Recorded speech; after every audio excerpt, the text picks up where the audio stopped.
Oh là la pinaise, c'est l'heure des petits détails des plus grandes séries. Bienvenue dans Aviez-vous remarqué ?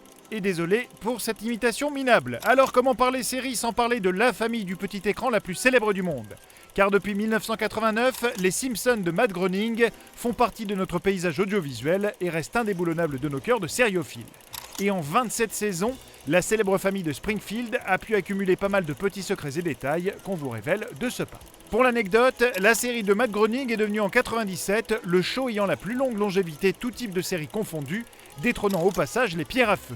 Actuellement, la série titille les 600 épisodes, impressionnant. La série possède donc son lot de petits trucs à voir évidemment, et ça commence dès le générique de début.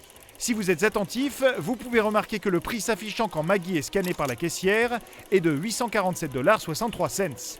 Un prix loin d'être anodin puisque c'était le coût mensuel pour élever un nouveau-né aux États-Unis dans les années 90. Avec la nouvelle version du show en 2009, le prix a changé et quand Maggie est scannée, la note double simplement cette fois-ci, passant de 243 à 486 $. On peut également remarquer que tous les personnages du show, et il y en a pas mal, ont 4 doigts à chaque main, à l'exception de Dieu et de Jésus lors de leurs apparitions.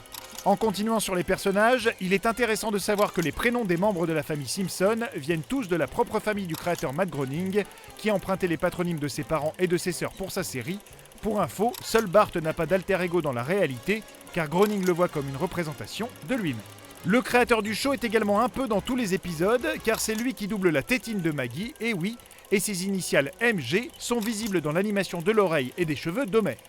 Pour l'anecdote, notre Homer préféré pèse 110 kg pour 1m80 et il est le seul et unique personnage de Springfield à pouvoir être entendu dans tous les épisodes de la série.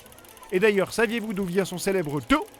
D'après le doubleur Dan Castellaneta, il s'est inspiré de la réaction de l'acteur James Finlayson, régulier dans les sketchs de Laurel et Hardy et habitué à cette petite onomatopée. On vous laisse vérifier, c'est saisissant. On aura également noté que les premiers mots prononcés par Bart dans sa vie sont « Ay caramba », Lisa prononce elle le nom de son frère, Bart, quand Maggie parle pour la première fois en disant « papa ». Concernant cette dernière, son lapin blanc en peluche est issu d'une autre création de Groening, sa BD Life in Hell. La ville et ses habitants possèdent aussi leur lot de petits détails amusants. Déjà, l'emplacement de la cité n'a jamais été clairement établi et la confusion est volontairement entretenue, entre autres car il y a 22 Springfield aux États-Unis. Détail amusant, sur une carte de la ville visible au commissariat dans un épisode, on peut voir que la ville reprend même la forme triangulaire de la cité antique de Constantinople.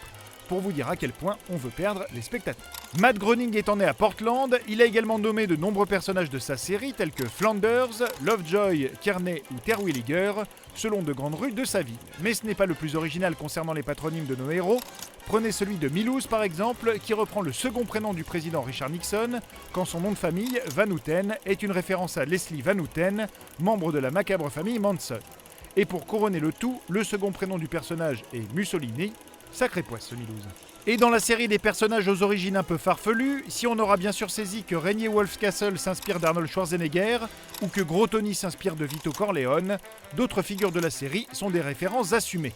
Le maire Quimby est un clin d'œil à JFK, Otto le conducteur de bus au guitariste slash des Guns N' Roses, Burns est un mélange entre le magnat William Randolph Hearst et l'homme d'affaires norvégien Olaf Thon, Jill le vendeur s'inspire du personnage de Jack Lemmon dans le film Glengarry Glen Ross, quand les deux extraterrestres Kang et Kodos empruntent leur nom à deux personnages de la série Star Trek. On aura aussi noté que le numéro de la taverne de Meaux est le 764 84 37, c'est-à-dire le nom Smither si on se réfère aux lettres affichées sur les touches d'un téléphone, ou encore que dès l'apparition d'un prisonnier à l'image, celui-ci porte souvent le numéro 24 601, référence au numéro de prisonnier de Jean Valjean dans le roman Les Misérables de Victor Hugo. Les assidus de la série auront remarqué que si on prend toutes les petites séquences des aventures de McBain dans les épisodes des Simpsons, celles-ci forment une véritable histoire cohérente, ou que la nouvelle télé familiale, HD bien sûr, possède dans son dos des câbles dits composites, ne pouvant en fait pas diffuser un flux HD. Enfin, on ne pouvait pas passer sous silence nos Marge et Homer français, les géniaux Philippe Pétieux et Véronique Augereau, qui forment un véritable couple dans la vie, mais ça bien sûr, vous l'aviez remarqué. Non ?